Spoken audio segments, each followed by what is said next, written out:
नमस्कार। Polytechnic diploma में रुचि बनाने और विषय समझ को मजबूत बनाने के लिए शुरू किए गए श्रीदेवी क्लासेज यूट्यूब चैनल पर एक बार फिर आपका स्वागत है। हमारी प्लेलिस्ट पावर इलेक्ट्रॉनिक्स में आज की इस वीडियो में समझते हैं एससीआर की डिफरेंट वोल्टेज रेटिंग्स को। तो शुरू करते हैं आज की वीडियो। सिलिकॉन कंट्रोल्ड रेक्टिफायर या एससीआर एक compact solid state switching device है। थायरिस्टर फैमिली के इस एससीआर डिवाइस का इस्तेमाल डीसी और एसी पावर सिस्टम्स में कंट्रोल के लिए होता है। एससीआर में 4 अल्टरनेट पी, एन, पी और एन लेयर के बीच में 3 जंक्शन J1, J2 और J3 एग्जिस्ट करते हैं। ज्यादा डोपिंग की एक्सटर्नल पी लेयर का मेटेलिक कांटेक्ट एनोड टर्मिनल है, जबकि एक्सटर्नल एन साइड की ज्यादा डोपिंग के साथ मेटेलिक कांटेक्ट को हम कैथोड कहते हैं। पावर कंट्रोल के लिए बीच की पी लेयर के टर्मिनल को हम गेट कहते हैं। सिंबॉलिकली एनोड और कैथोड के बीच में एक डायोड सिंबल के साथ गेट को एक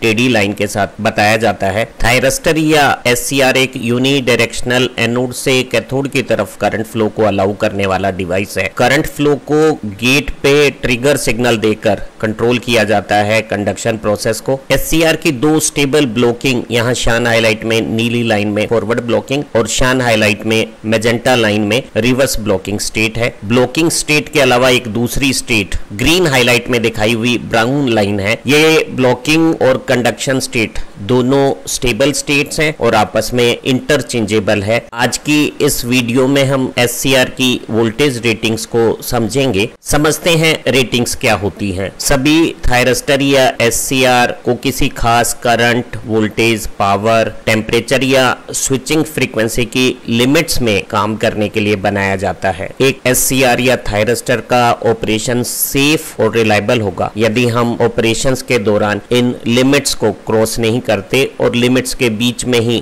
थायरिस्टर का ऑपरेशन करते हैं। इन ऑपरेटिंग लिमिट्स को हम थायरिस्टर की रेटिंग्स कहते हैं। ये रेटिंग्स मिनिमम वैल्यूज हो सकती हैं, मैक्सिमम वैल्यूज हो सकती हैं, जो थायरिस्टर या एससीआर की कैपेबिलिटीज को डिसाइड करती हैं। इन रेटिंग्स को पार करना, एक्सीड करना बहुत थोड़े समय के लिए भी, किसी ट्रांजिएंट क्षणिक स्थिति के लिए भी नुकसानकारी हो सकता है और ऐसी स्थितियों में हमारा एससीआर डैमेज भी हो सकता है और उसका ऑपरेशन गलत डायरेक्शन में जा सकता, वो मेल फंक्शन कर सकता है। सभी डिजाइनर और मैन्युफैक्चरर अपने द्वारा बनाए गए सेमीकंडक्टर डिवाइसेस के लिए एक लिस्ट में working current, operating voltage, handled power, working temperature और स्विचिंग फ्रीक्वेंसी इत्यादि की लिमिटिंग कंडीशंस या रेटिंग्स के बारे में जानकारी देते हैं, ताकि उन्हें इस्तेमाल करने वाला जो यूजर है वो अपनी वर्किंग कंडीशंस के अनुसार डिवाइस का सिलेक्शंस करे और डिवाइस की रेटिंग हमेशा एक सेफ्टी मार्जिन से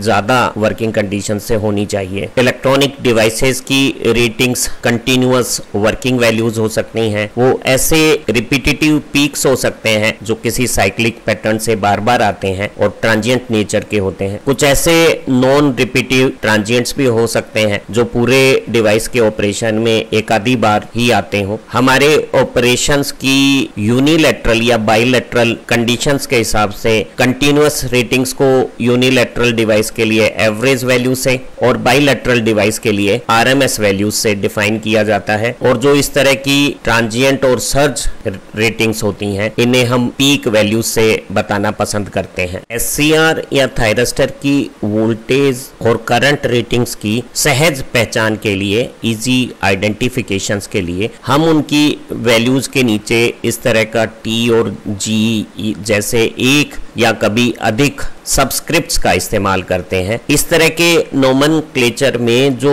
फर्स्ट सबस्क्रिप्ट लेटर है वो एससीआर की ऑपरेटिंग स्टेट को बताता है और हमें जानकारी है कि एससीआर की 3 ऑपरेटिंग स्टेट है। सबस्क्रिप्ट का first letter R reverse blocking mode को इंडिकेट करता है, जिसमें एनोड नेगेटिव पोटेंशियल पे है कैथोड के रेस्पेक्ट में और अप्लाइड वोल्टेज होने के बावजूद भी डिवाइस के अक्रॉस एक मामूली सा लीकेज करंट फ्लो करता है। और डिवाइस के दो जंक्शन J1 और J3 मिलकर अप्लाइड वोल्टेज को विथस्टैंड करते हैं। D से हम फॉरवर्ड ब्लॉकिंग स्टेट को बताते हैं, जिसमें एनोड पॉजिटिव है कैथोड के रेस्पेक्ट में और अप्लाइड वोल्टेज होने के बावजूद भी डिवाइस में एक मामूली सा लीकेज करंट फ्लो करता है। जबकि T सबस्क्रिप्ट से हम फॉरवर्ड कंडक्शन मोड को इंडिकेट करते हैं, जिसमें डिवाइस के अक्रॉस बहुत मामूली सा वोल्टेज VT, T यहाँ फॉरवर्ड कंडक्शन को इंडिकेट करता है, वो वोल्टेज होती है और करंट एक्सटर्नल सर्किट के पैरामीटर से डिसाइड होता है। ग्रीन हाईलाइट में फर्स्ट सबस्क्रिप्ट D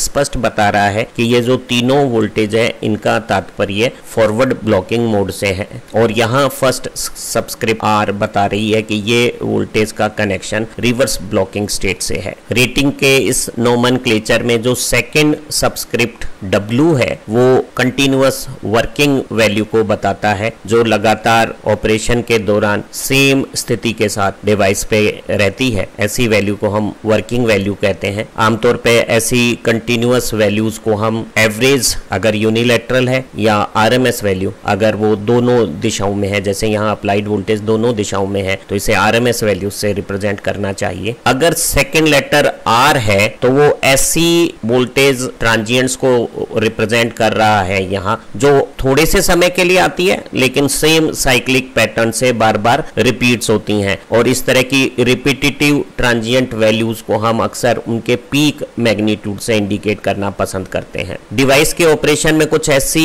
वोल्टेज भी हो सकती हैं जो पूरे ऑपरेशन में एक या दो बार ही आएगी, और ऐसी नॉन रिपीटेटिव सर्ज वोल्टेजेस को भी हम S से इंडिकेट करते हैं और मैक्सिमम वैल्यू से पढ़ा जाता है। इस नोमेनक्लेचर में ये जो थर्ड सबस्क्रिप्ट M इस्तेमाल किया गया है वो पीक वैल्यू को इंडिकेट करता है। अगर यहाँ M की जगह AV होता तो वो एवरेज वैल्यू को इंडिकेट करता। कभी कभी हम इस नोमेनक्लेचर का एज इट इज इस्तेमाल ना करते हुए गेट सबस्क्रिप्ट गेट की पैरामीटर्स के लिए, जैसे ये गेट की वोल्टेज का मैक्सिमम या गेट के करंट का मिनिमम वैल्यू हो सकती है, या यहाँ A टर्म एनोड की वोल्टेज या एनोड का करंट बताने के लिए IA या VA का इस्तेमाल भी करते हैं। आज की इस वीडियो में हम SCR की सभी प्रकार की वोल्टेज रेटिंग्स को समझ लेते हैं। अधिकांश वोल्टेज रेटिंग्स का संबंध थायरिस्टर की फॉरवर्ड ब्लॉकिंग D मोड या रिवर्स ब्लॉकिंग R मोड से है, जहां सारी applied voltage reverse bias junction, forward blocking D mode में जंक्शन J2 और रिवर्स ब्लॉकिंग R मोड में जंक्शन J1 और J3 के अक्रॉस डिप्लेशन जोन में एक स्ट्रॉन्ग फील्ड बनाती है। SCR के फॉरवर्ड ब्लॉकिंग या रिवर्स ब्लॉकिंग मोड में काम करते समय ऑपरेटिंग वोल्टेज का मान उसकी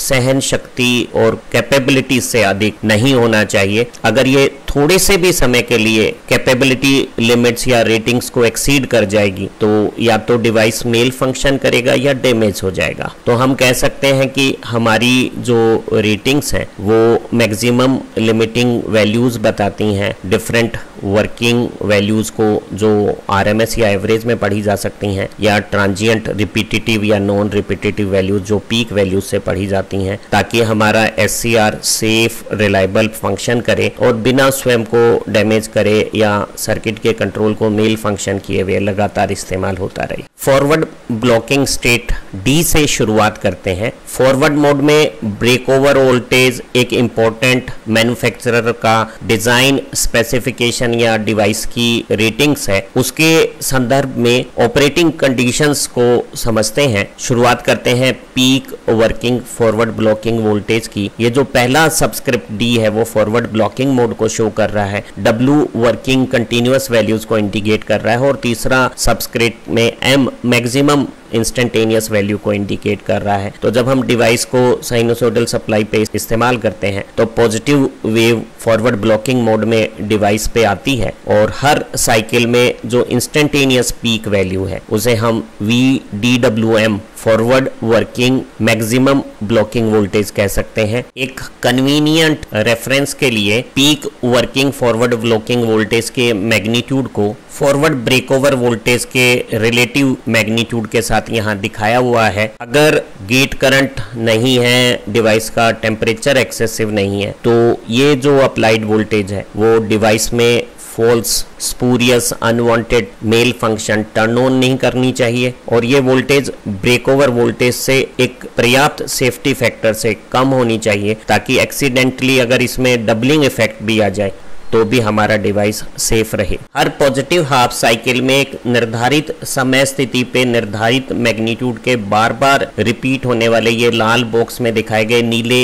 स्पाइक्स फॉरवर्ड ब्लॉकिंग मोड में पीक रिपीटिटिव वोल्टेज है, जैसे हम VDRM कहते हैं, आर माने रिपीटिटिव, ये बार बार रिपीट हो रहे हैं। एक SCR के ऑपरेशन में एक से अधिक सर्किट में SCR दूसरे हो सकते हैं और दूसरे SCR के टर्न ऑफ या कम्यूटेशन के प्रोसेस में जब दूसरे SCR का रिवर्स रिकवरी करंट अचानक चेंज होता है तो वो ऐसे वोल्टेज स्पाइक्स बना सकता है जो हमारे इन डिवाइसेज में बार बार रिपीट होते हुए आएंगे। ऐसे रिपीटिटिव स्पाइक्स का maximum magnitude working maximum value से ज्यादा होता है, लेकिन इस स्थिति में भी डिवाइस मेल फंक्शन नहीं करना चाहिए, वो डैमेज नहीं होना चाहिए, वो ब्लॉकिंग कंडीशन को मेंटेन सेफली और रिलायबली करना चाहिए। यहाँ वेवफॉर्म में जो लाल स्पाइक्स दिखाया हुआ है वो पीक नॉन रिपीटिटिव या सर्ज फॉरवर्ड ब्लॉकिंग वोल्टेज है, जैसे हम VDSM कह रहे हैं। ये वो मैक्सिमम इंस्टेंटेनियस वैल्यू है जो किसी डिवाइस के ऑपरेशन में रिपीट नहीं होती, पूरे ऑपरेशन में एक या दो बार आएगी। इस तरह की ओवर वोल्टेज का कारण कोई स्विचिंग ऑपरेशन हो सकता है, हमारे पावर सिस्टम में लाइटनिंग सर्जेज हो सकते हैं। जो सर्ज मैक्सिमम वैल्यू है उसकी magnitude repetitive transient maximum value से 30% तक अधिक हो सकता है, लेकिन ये वैल्यू ब्रेकओवर वोल्टेज से काफी कम होती है। तो ऐसी स्थिति में भी हमारा डिवाइस है वो अपनी फंक्शनिंग को मेंटेन रखेगा, वो मेल फंक्शन भी नहीं करेगा और स्वयं को डैमेज भी नहीं करेगा। सर्किट्स में ब्रेकओवर वोल्टेज के कोरस्पॉन्डिंग ऐसे स्विचिंग सर्जेज ज्यादा ना आए, इसलिए डिवाइस के अक्रॉस स्नबर सर्किट से प्रोटेक्शन किया जाता है या सीरीज में डायोड लगाकर सर्ज मैक्सिमम रेटिंग्स को इंक्रीज किया जाता है। जैसे SCR के लिए पीक वर्किंग, पीक रिपीटिटिव या peak non repetitive surge maximum values forward blocking mode में थी, वैसी ही वैल्यू रिवर्स ब्लॉकिंग मोड में भी होती है, जिसे हम फर्स्ट सबस्क्रिप्ट R से इंडिकेट करते हैं। तो VRWM रिवर्स ब्लॉकिंग मोड में वर्किंग मैक्सिमम वैल्यू हो गई है। हर साइकिल के नेगेटिव हाफ में जो पीक मैग्नीट्यूड आ रहा है उसे हम पीक वर्किंग रिवर्स वोल्टेज कहते हैं। इसमें हम किसी भी प्रकार के नॉन रिपीटिटिव या रिपीटिटिव सर्ज ट्रांजिएंट को सेपरेट किए हुए हैं। ये हमारी सप्लाई का पीक नेगेटिव इंस्टेंटेनियस मैग्नीट्यूड हो गया है और इसका मैग्नीट्यूड ब्रेकओवर वोल्टेज से सेफ्टी फैक्टर के अनुसार काफी कम होना चाहिए। लाल फ्रेम में जो नीले वोल्टेज के ट्रांजिएंट स्पाइक्स हैं इन्हें हम पीक रिपीटिटिव रिवर्स वोल्टेज कहते हैं, जो हमारे SCR के ऑपरेशन के दौरान रिवर्स ब्लॉकिंग मोड में एक पीरियोडिक साइकिल के साथ बार बार रिपीट्स होते हैं और इनके आने का कारण भी वही है। दूसरे जो थायरस्टर इनसे उल्टी पोलैरिटी के अगर कम्यूट हो रहे हैं सर्किट में साथ में, तो उनकी रिवर्स रिकवरी करंट में अचानक तेज चेंज होने से सर्किट के इंडक्टिव पैरामीटर्स वोल्टेज के ऐसे स्पाइक्स बनाएंगे और एक रिवर्स मोड में रिपीटिटिव सर्ज का जो मैक्सिमम वैल्यू है वो ब्रेकओवर वोल्टेज से काफी कम होता है और ऐसी स्थिति में भी डिवाइस में कोई मेल फंक्शन या डैमेज नहीं होना चाहिए। कभी कभी डिवाइस में पावर सिस्टम में लाइटनिंग सर्जेस से या कोई हैवी स्विचिंग से बड़े वोल्टेज स्पाइक्स भी आ सकते हैं, जो ऐसे यहाँ लाल रेखा से दिखाए गए हैं। एक SCR के ऑपरेशन में non repetitive surge maximum values repetitive maximum value से 30% से भी ज्यादा हो सकती है, लेकिन इसे भी रिवर्स ब्रेकओवर वोल्टेज से सेफली कम होना चाहिए और इसे कम रखने के लिए हम डिवाइस के साथ सीरीज में डायोड और पैरेलल में स्नबर सर्किट्स का इस्तेमाल करते हैं। हमने एक SCR की फॉरवर्ड ब्लॉकिंग मोड या रिवर्स ब्लॉकिंग मोड में नीले तीर से दिखाई गई वर्किंग मैक्सिमम वैल्यू या लाल तीर से दिखाई गई साइक्लिक पैटर्न से बार बार दोहराने वाली रिपीटिटिव पीक मैग्नीट्यूड्स हैं। यह थायरस्टर के ऑपरेशन में कभी कभार आने वाली नॉन रिपीटिटिव कोई सर्ज पीक वैल्यू है। इन सब को हमने हमने यहाँ प्रदर्शित जब किया है, जब हम इन्हें समझ रहे हैं तो हमारा जो गेट सर्किट है वो ओपन होना चाहिए और थायरिस्टर का जो ऑपरेटिंग टेम्परेचर कंडीशंस है वो स्पेसिफाइड सेफ लिमिट्स में होना चाहिए। नॉन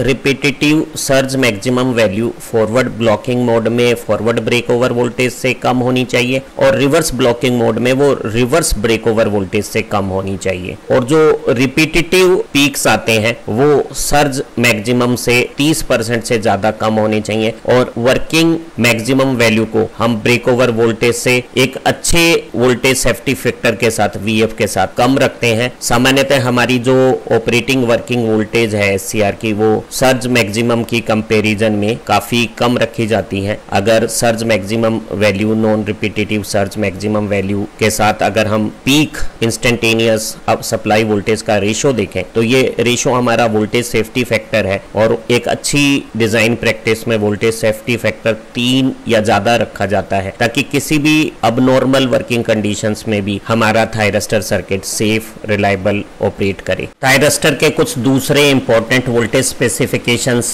को और समझ लेते हैं। उसमें से एक है on state voltage drop. Thyristor की जो ऑन स्टेट कंडक्शन स्टेट है उसे हम T नोटेशन से इंडिकेट करते हैं और हमें मालूम है कि थायरिस्टर की चारों परतों में कंडक्शन के दौरान आवेश वाहकों के फैलाव से कंडक्टिविटी बढ़ जाती है और स्पेसिफाइड जंक्शन टेम्परेचर और ऑन स्टेट फॉरवर्ड करंट की कंडीशंस पे भी डिवाइस के अक्रॉस 1 से 1.5 वोल्ट के बीच में वोल्टेज रहती है जिसे हम ऑन स्टेट वोल्टेज कहते हैं। इस वोल्टेज का मैग्नीट्यूड ज्यादा होने पे थायरिस्टर में ऑन स्टेट लॉसेज ज्यादा होने से टेम्परेचर राइज ज्यादा हो सकती है। तो ये जितनी कम होगी उतना डिवाइस के सेफ और रिलायबल ऑपरेशन के लिए अच्छा रहेगा। समझते हैं थायरिस्टर की फिंगर वोल्टेज को। हमें जानकारी है कि थायरिस्टर के गेट करंट ट्रिगरिंग में अगर गेट करंट का मैग्नीट्यूड Ig3 अगर ज्यादा हो तो अप्लाइड फॉरवर्ड ब्लॉकिंग वोल्टेज के कम मैग्नीट्यूड में भी थायरिस्टर सेल्फ लैच्ड होकर कंडक्शन मोड में चला जाएगा। अर्थात हम अगर गेट करंट का मैग्नीट्यूड बढ़ाते हैं तो टर्न ऑन के लिए रिक्वायर्ड फॉरवर्ड ब्लॉकिंग वोल्टेज का मैग्नीट्यूड कम होता चला जाएगा। ये लेखा चित्र गेट करंट के बढ़ने के साथ साथ फॉरवर्ड ब्लॉकिंग वोल्टेज के मैग्नीट्यूड का ट्रिगर या टर्न ऑन करने के लिए कम होना बता रहा है, लेकिन एक लिमिट से ज्यादा गेट करंट करने के बाद भी हमें थायरिस्टर को ट्रिगर या टर्न ऑन करने के लिए एक minimum voltage forward blocking mode में लगाए रखनी होगी और उस minimum required blocking mode voltage को जो एक हाईएस्ट गेट करंट पे भी आवश्यक है एक ट्रिगरिंग या टर्न ऑन प्रोसेस के लिए, उसे हम फिंगर वोल्टेज कहते हैं। फिंगर वोल्टेज की इंपॉर्टेंस थायरिस्टर के पैरेलल कनेक्शंस के ऑपरेशंस के साथ है, जिसमें अगर कोई एक थायरिस्टर जिसका टर्न ऑन टाइम कम है वो अगर पहले टर्न ऑन हो जाएगा तो वो अपने अक्रॉस ऑन स्टेट वोल्टेज को बहुत कम 1.5 वोल्ट कर देगा। तो हमें सर्किट में ऐसे प्रोविजंस करने होंगे कि दूसरे थायरिस्टर्स पे कम से कम फिंगर वोल्टेज अवेलेबल हो जाए ताकि उनका भी टर्न ऑन संभव हो जाए। SCR की वोल्टेज रेटिंग्स में कुछ रेटिंग्स गेट के ट्रिगर सर्किट से संबंधित हैं और गेट के ट्रिगर सर्किट में एक मिनिमम रिक्वायर्ड वोल्टेज है जो सेफ और रिलायबल ट्रिगरिंग के लिए हमें गेट सर्किट पे लगानी पड़ेगी और एक मैक्सिमम अलाउड गेट वोल्टेज है जिससे ज्यादा वोल्टेज होने पे गेट सर्किट के अंदर डैमेजेस हो सकते हैं। तो हमें अप्लाइड गेट वोल्टेज को मिनिमम और मैक्सिमम के बीच में रखना होगा। जिस प्रकार गेट सर्किट में मिनिमम और मैक्सिमम वोल्टेज मेंशन्ड है वैसे ही एक रिलायबल टर्न ऑन के लिए मिनिमम गेट करंट है और एक सेफ लिमिट के लिए मैक्सिमम गेट करंट परमिसिबल है और हम एक अच्छी रिलायबल ट्रिगरिंग के लिए मिनिमम गेट करंट से 3 गुने से कुछ ज्यादा करंट पे ट्रिगरिंग हार्ड करना चाहते हैं। एक नॉन ट्रिगरिंग वोल्टेज भी है OA मैग्नीट्यूड की। अगर हम डिवाइस के अक्रॉस OA से कम वोल्टेज मेंटेन रखेंगे तो हमारा device unwanted false spurious turn on या ट्रिगर किन्हीं भी दूसरे कारणों से नहीं होगा। SCR की एक important voltage rating forward mode में एनोड को पॉजिटिव रखते हुए कैथोड के साथ जो वोल्टेज हम लगाते हैं उस वोल्टेज के टाइम रेट से रिलेटेड है और उसे हम फॉरवर्ड dV/dt रेटिंग कहते हैं। ये वो allowed maximum rate of rise है एनोड वोल्टेज का टाइम के साथ जो हमारे थायरिस्टर का अगर गेट सर्किट ओपन है तो उसे फॉल्स टर्न ऑन या ट्रिगर नहीं करेगा। अगर हमारी सप्लाई वोल्टेज में dV/dt का मान इस रेटिंग क्षमता से ज्यादा हो जाएगा तो हमारा एक SCR जिसे कम वोल्टेज की कंडीशंस पे ब्लॉकिंग मोड में रहना चाहिए था, वो अनवांटेड स्पूरियस मेल फंक्शन करता हुआ टर्न ऑन या ट्रिगर हो जाएगा। dV/dt से टर्न ऑन को हमने किसी दूसरी वीडियो में समझा था और हमें मालूम है कि यहाँ जंक्शन J2 जो रिवर्स बायस है वो एक कैपेसिटर जैसा बिहेव करता है और वोल्टेज का तेज परिवर्तन उसमें एक डिफ्यूजन करंट या चार्जिंग करंट बनाता है और वो करंट उसी तरह का व्यवहार करता है जिस तरह से गेट सिग्नल करंट करता है और वो एक इंटरनल रीजनरेशन का फिनोमिना करके फॉरवर्ड ब्लॉकिंग करंट को लैचिंग से ज्यादा लेवल पे लाकर टर्न ऑन या ट्रिगर प्रोसेस कर देता है। एक थायरिस्टर की dV/dt रेटिंग टेम्परेचर डिपेंडेंट है और अगर जंक्शन का टेम्परेचर किन्हीं भी कारणों से ज्यादा हो जाएगा तो उसकी dV/dt सहन क्षमता भी कम हो जाएगी। हमारे SCR वोल्टेज में तेज परिवर्तनों के कारण false spurious unwanted turn on ना हो, इसलिए हम SCR के पैरेलल में एक रेजिस्टेंस और कैपेसिटर का सीरीज कॉम्बिनेशन कनेक्ट करते हैं। इसे हम स्नबर सर्किट कहते हैं और ऐसा स्नबर सर्किट थायरिस्टर के अक्रॉस वोल्टेज के टाइम के साथ परिवर्तनों को उसकी रेटिंग से कम बनाए रखता है तो फॉल्स अनवांटेड टर्न ऑन या ट्रिगर रुक जाते हैं। आज की वीडियो से आपको थायरिस्टर या SCR की सभी वोल्टेज रेटिंग के बारे में समझ बन गई है। हमारी इसी प्लेलिस्ट में पावर इलेक्ट्रॉनिक्स के दूसरे विषयों को भी आप समझ सकते हैं। आप अच्छा पढ़ें, तरक्की करें। Have nice time. और एक बार फिर हमारी सारी वीडियो देखने और प्रमोट करने के लिए आपका बहुत बहुत धन्यवाद।